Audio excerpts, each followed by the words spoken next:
Apa yang mendorong Sis Grace begitu berani mendirikan partai politik dan orangnya semuanya muda?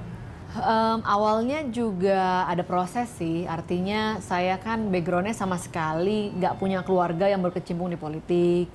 Nobody lah, saya juga bukan orang yang kebanyakan uang untuk mendanai partai misalnya.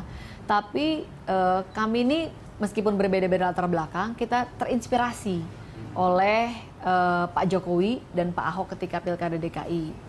Bagaimana mereka yang juga bukan darah biru, ya kan? Bukan juga elit partai, Bukan punya duit banyak. yang punya duit banyak, tetapi mereka bisa mencapai jabatan tertinggi di DKI dan ketika mereka menjabat in power, mereka betul-betul bisa membuat perubahan. Saya yakin semua orang di Jakarta bisa mengatakan hal yang sama. Proses birokrasi di kelurahan menjadi lebih simpel, orangnya betul-betul punya etos yang melayani, nggak ngerepotin, nggak minta duit misalnya. Nah tadi, saya anggota PSI juga, maka Panji mengatakan ada kelihatan sekali bahwa Ahok akan jadi Capres 2024. Nah, sekarang saya menjawab, jangan mimpi. Ya. Jangan mimpi Pak Ahok Anda Nyapres 2024. Sehebat apapun Anda.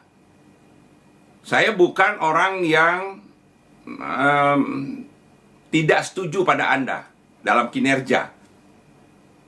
Anda adalah sudah menjadi ikon yang kerja keras, disiplin dengan niat baik. Tetapi, saya terus terang, setelah Anda bercerai dengan Veronica Tan, setelah Anda menikah dengan Puput, ya, brand Anda menurun, menukik, jatuh menurut pendapat saya. Anda kelihatan orang yang nggak mempunyai karakter kuat, Saudara Ahok. Anda kemarin mengatakan mau jadi bisnismen di Nusa Tenggara Timur sana, mau berdagang, mau bertani jagung dan sebagainya lah, saya nggak ngerti. Lalu berubah, deketin sedikit oleh kawan sahabatnya Jokowi, Anda jadi komisaris utama. Oke, dalam kinerja saya nggak mengkritik, dalam kinerja Anda hebat. Anda mempunyai suatu hal digiring rakyat ke arah keterbukaan. Waktu Anda menjadi Gubernur DKI Jakarta sangat hebat menurut pendapat saya. Itu harusnya ditiru. Tetapi di dalam sisi yang lain, kalau Anda mau mencalonkan jadi presiden, nanti dulu. Mayoritas di Indonesia adalah Muslim. Dan orang Jawa. Bahkan ini bisa saya katakan Republik orang Jawa. Anda Chinese. Anda Kristiani. Ini bukan saya persoalan ras atau apa. Kita lihat realita. Belum bisa menerima bangsa ini dipimpin oleh seorang Kristiani, bisa? Nggak mungkin kayaknya, belum bisa. Dipimpin oleh seorang Cina, belum bisa. Kalau itu terjadi, kalau Ahok jadi Presiden Republik Indonesia di 2024, kita akan jauh melambung daripada Singapura.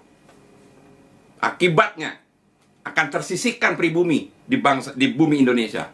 Itu akibat konsekuensi. Kalau kita buka sebebas-bebasnya, bangsa ini betul-betul bebas sebebas-bebasnya. Siapapun bisa mengikuti apa yang ada di Undang-Undang Dasar 45 dan Pancasila sebagai ideologi dasar negara. Kita ikuti benar-benar apa yang terjadi. Kita bisa perang saudara.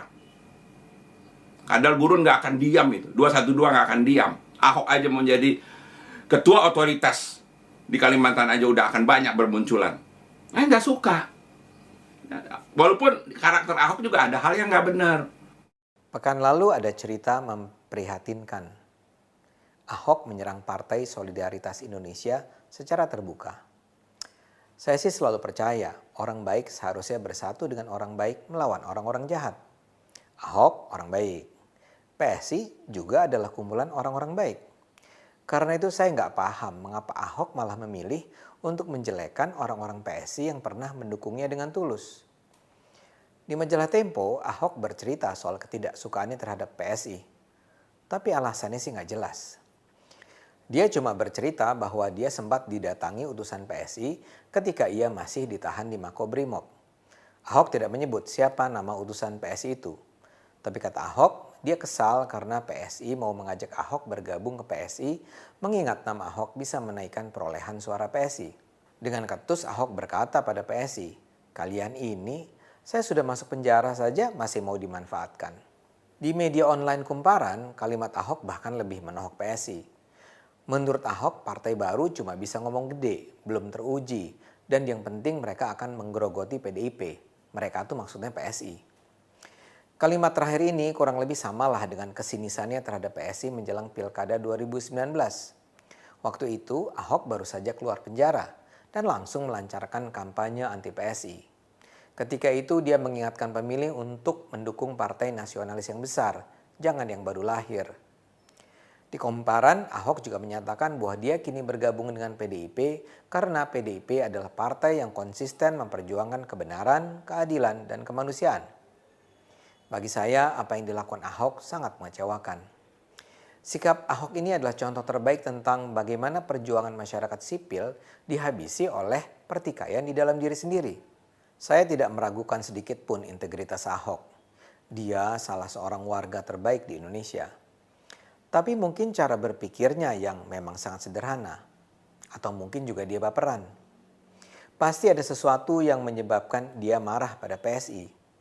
Tapi kemarahannya itu membuatnya gelap mata. Dan kebaperannya itu jelas digunakan oleh kelompok-kelompok yang membenci PSI. Yang kedua, saya bisa mengatakan brand Ahok turun atau kredibilitas Ahok turun, ngapain bertengkar dengan PSI? Dengan Partai Solidaritas Indonesia. Saya ada di dalam.